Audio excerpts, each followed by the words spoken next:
Hello, നമസ്കാരം. ഇന്ന് ഒരു MRI വിശേഷം പറയട്ടെ. 2 ദിവസം മുമ്പ് ലൈഫിൽ ആദ്യമായിട്ട് ഒരു MRI ചെയ്തു. ഇടത്തെ കാല് വർഷങ്ങളായിട്ട് പ്രോബ്ലമാറ്റിക് കാലാണേ. വർക്കൗട്ടിൽ പറ്റിയിട്ടുള്ള ഇഞ്ചുറിയാണ്. അങ്ങനെ തുടങ്ങിയതാണ്. പക്ഷേ എപ്പോഴൊക്കെ ഇൻറ്റൻസ് വർക്കൗട്ടല്ല പ്രശ്നം. അതായത് റോങ് പോസ്ചറിൽ ഞാൻ എപ്പോഴൊക്കെ വർക്കൗട്ട് പോകുന്നോ എൻ്റെ മണ്ടത്തരാണ്. അങ്ങനെയൊക്കെ വരുമ്പോൾ എനിക്ക് ഇതേ സ്ഥലത്ത് വീണ്ടും വീണ്ടും പെയിൻ ഉണ്ടാവാറുണ്ട് കേട്ടോ. പിന്നെ ഇപ്പോൾ കുറച്ച് കാലമായിട്ടുണ്ടല്ലോ, ഞാൻ എന്താണെന്നറിയില്ല, നീ ക്യാപ്പ് എന്നുള്ളൊരു വസ്തുവിനെ കുറിച്ച് മറന്നുപോയി. അത് വയ്ക്കാണ്ട് എനിക്ക് വർക്കൗട്ട് ചെയ്യാൻ പറ്റില്ല ശരിക്കും. പക്ഷേ ഞാൻ ആ കാര്യമേ വിട്ടിട്ട് ഇവിടെ ചാട്ടോ ഓട്ടോ ആയിട്ട് കുറച്ച് കാലമായിട്ട് ഭയങ്കര ബിസി ആയിരുന്നു. വെയിറ്റ് കുറയണമെന്നില്ല, കാരണം തീറ്റി കുറയ്ക്കണില്ല, അത് വേറെ കാര്യം. അപ്പോൾ കഴിഞ്ഞ ഓണം വെക്കേഷന് മുമ്പായിട്ട് വേദന അങ്ങോട്ട് തുടങ്ങിയിട്ട് ഇതുവരെ മാറിയിട്ടില്ല. നല്ല പെയിനാണ് ജോയിൻറ്റിന്. നമ്മളാണെങ്കിൽ ഈ മണിക്കൂറുകളോളം നിന്ന് ജോലി ചെയ്യുന്ന ആളാണല്ലോ. അപ്പോൾ അതുകൊണ്ട് എന്നാൽ പിന്നെ ഡോക്ടറെ കണ്ടു കളയാമെന്ന് വെച്ചിട്ട് അങ്ങനെയാണ് ഇപ്പം എക്സ്റേ എടുത്തു, MRI ചെയ്യാൻ വേണ്ടി പറഞ്ഞു. ഈ MRI എന്ന് കേൾക്കുമ്പോഴത്തേക്കും എനിക്ക് ആ മെഷീനാണ് കേട്ടോ ഓർമ്മ വരിക. നമ്മൾ സിനിമയിലെ കാണില്ലേ, മനുഷ്യരെങ്ങനെ ഉള്ളിലേക്ക് കൊണ്ടുപോകണം. എൻ്റെ അമ്മേ, അത് ആലോചിച്ചിട്ട് തന്നെ എനിക്ക് ശരിക്കും കൈയും കാലം വിറക്കിയായിരുന്നു.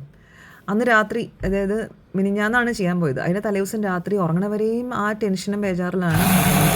രാവിലെ എണീറ്റ ഉടനെ അയ്യോ ഇപ്പോൾ പോണല്ലോ എന്ന് ആലോചിച്ചപ്പോഴത്തേക്ക് ഞാൻ ശരിക്കും ഐസായി. അങ്ങനെ നല്ല പേടിച്ച് വരച്ചാണ് നമ്മുടെ സരോജ് ഡയഗ്നോസ്റ്റിക് സെൻറ്ററിലേക്ക് പോയത്. സത്യം പറഞ്ഞാൽ നല്ല സൂതിങ് ആയിട്ടുള്ള അന്തരീക്ഷവും നല്ല സ്റ്റാഫും ആയിരുന്നു കേട്ടോ. അതുകൊണ്ട് കുറച്ചൊക്കെ ടെൻഷൻ കുറഞ്ഞു. എന്നാലും പിന്നെ നമ്മളെ ആ റൂമിലേക്ക് കൊണ്ടുപോയിട്ട്, അതിനു മുമ്പ് കുറച്ച് ചോദ്യങ്ങൾ ചോദിക്കും.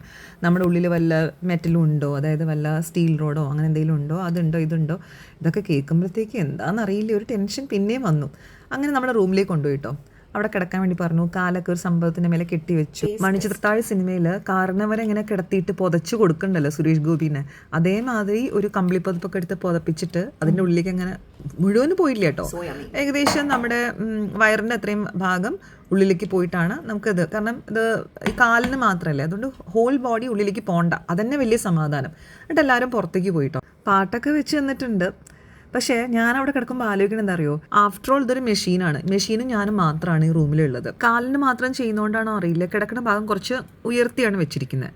ഈ മെഷീൻ എങ്ങാനും എന്തെങ്കിലും ഫോൾട്ട് സംഭവിച്ചിട്ട് നമ്മളെ ബോഡീനെ കംപ്ലീറ്റ് അതിൻ്റെ ഉള്ളിലേക്ക് കൊണ്ടുപോകണമെന്ന് മെഷീൻ വിചാരിച്ചാലേ എന്താ സംഭവിക്കുക വെച്ചാൽ എൻ്റെ കഴുത്തിൻ്റെ അവിടെ വെച്ചിട്ട് കുടുങ്ങിയിട്ട് പിന്നെയും മെഷീൻ എന്നെ വലിക്കുകയാണെങ്കിൽ ഞാൻ അവിടെ കിടന്ന് ചതഞ്ഞറിഞ്ഞ് പോവുമല്ലോ എന്നായിരുന്നു എൻ്റെ ആലോചന മുഴുവൻ.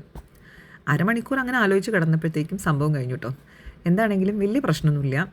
അതായത് ആ പ്രോസസ്സും പ്രശ്നം ഉണ്ടായില്ല, റിസൾട്ടിലും വേറെ ഒന്നുമില്ല. പാർഷ്യലി ലിഗമെൻ്റ് ഡാമേജിനാണ്, അത്രയേ ഉള്ളൂ.